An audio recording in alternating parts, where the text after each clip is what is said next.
Ngayon naman daw ho, mga kababayan, sa pagbabalik ni Senator Ping Lacson diyan sa pagiging Senate Blue Ribbon Committee Chairman, nanganganib daw ho yung pagiging Senate President ni Tito Soto. The Big Four ang unang gagamit ng jail.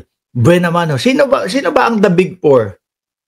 Nga, all out si Ping. Sabi naman Pai Chan, pork barrel nga, dati hindi siya tumatanggap. Totoo ho yan, mga kababayan. Ngayon, bakit iboboto ng mga ipapatanggal nung mga senador si Senate President Tito Soto sa pagiging Senate President kapag ka ibinalik si Ping? Bakit? Kasi naiimbestigahan ang Senado, naiimbestigahan yung mga kapwa nyo senador. Aba, hindi kayo pata sa mamamayang Pilipino. Di po ba?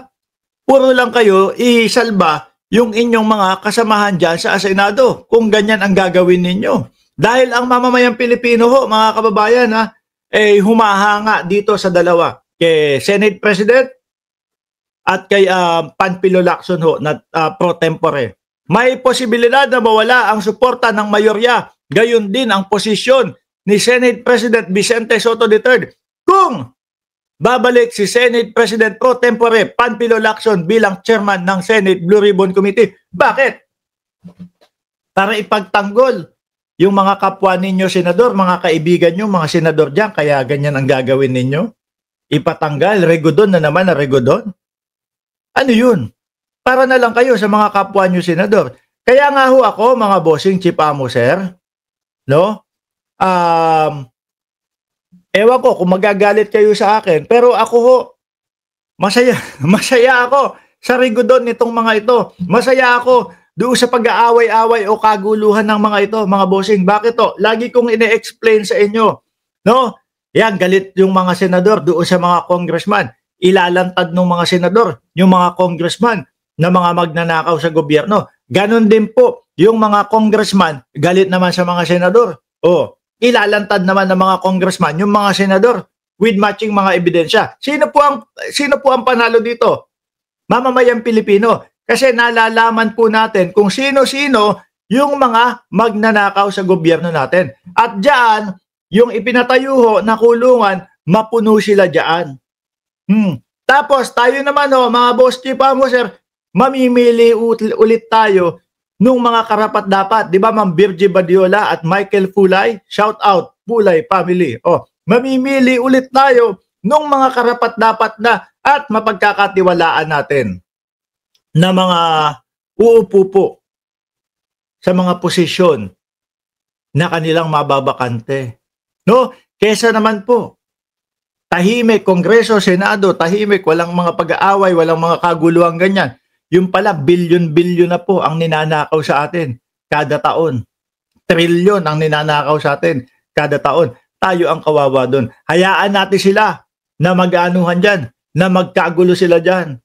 No, maglaglagan sila isa-isa. Para tayo naman, nalalaman natin kung sino yung mga magnanakaw sa gobyerno.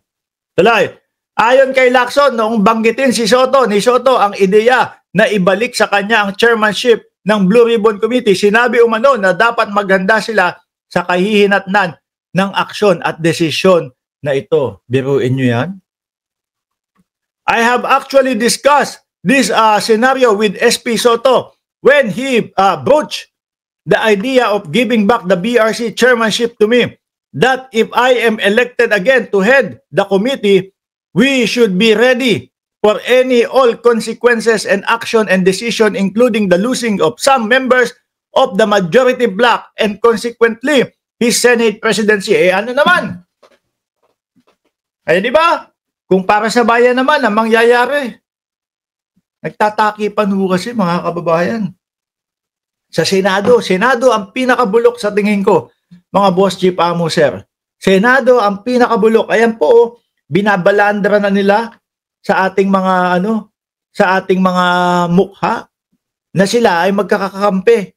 No, imbestigahan mo etong kapwa natin senador. O sige, babaklas kami. Iboboto ka namin para matanggal ka diyan sa Senate presidency. Ibabalik mo si Ping Lacson tapos iimbestigahan na naman yung mga kapwa natin senador. O sige. ang magiging kapalit niyan ay yung pagkawala mo bilang Senate presidency. Kampi-kampihan. Nagkakampi-kampihan ho, mga kababayan. Kayo, tumakbo kayo para sa mamamayang Pilipino. Hindi po para pagkampi-kampihan nyo ang mamamayang Pilipino. Or baka naman siguro mga natatakot kayo dahil pag may sumabit na isa, ituro niya na yung iba. Diba? Ay, turo ko na lang. Damay na sila. Ano, ako lang nandito. Isama ko na yung kapwa ko, senador. Oh, isama ko na yung mga kasama ko mga nag-insert na mga illegal na mga insertion. Oh. Baka yan yung kinatatakutan ho nung iba, mga kababayan. Kaya etong si Ping at eto pong si Lacson, pinagtutulungan nila, tinatakot ho nila, mga bossing. Diba? So ngayon ho, nasaan na ba tayo? Nasaan yung kay Chavit? Ay, eto na, mga kababayan. Chavit muna tayo, oh. Ito po yung kaninang umagang pagsasampa ng kaso, alas 10 ng umaga nung nangyari ho ito. Pagsasampa ng kaso kay Manong Chavit Singson ho, mga kababayan. Pakinggan natin maigi.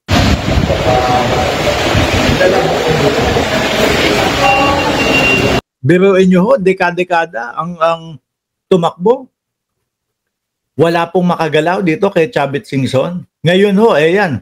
May matapang na Ilocano na naghabla po dito kay Chavit Singson. Oh.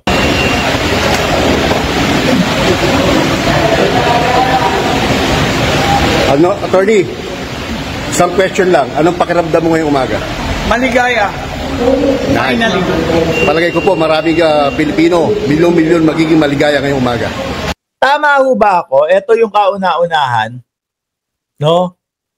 Ito yung kauna-unahan na pwede na pumasok doon. Sir Mark, bakit hindi mapauwi si Saldico? Parang pagtatago na ginagawa ni Saldico eh. Ano?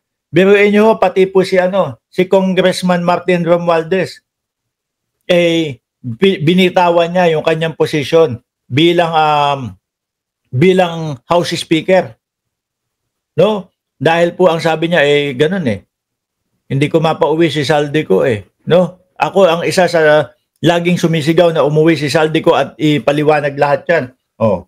At may mga ini-issue na walang mga basihan kay Martin Romualdez, kaya ang ginawa niya din po sige, may issue kayo sa akin. May delikadesa ako. Iiwanan ko 'tong posisyon na ito. Yun po 'yan. Thank you. Ng justisya para sa probinsya ng Ilocos. Hinihingi namin na mabilanggo si Chavit paski matanda na po siya. Hinihiling po namin na mabilanggo si Chavit habang buhay daw. Siya ang sumira sa aming bayan sa probinsya naming Ilocos. Saka yung paggamit, ng maling paggamit daw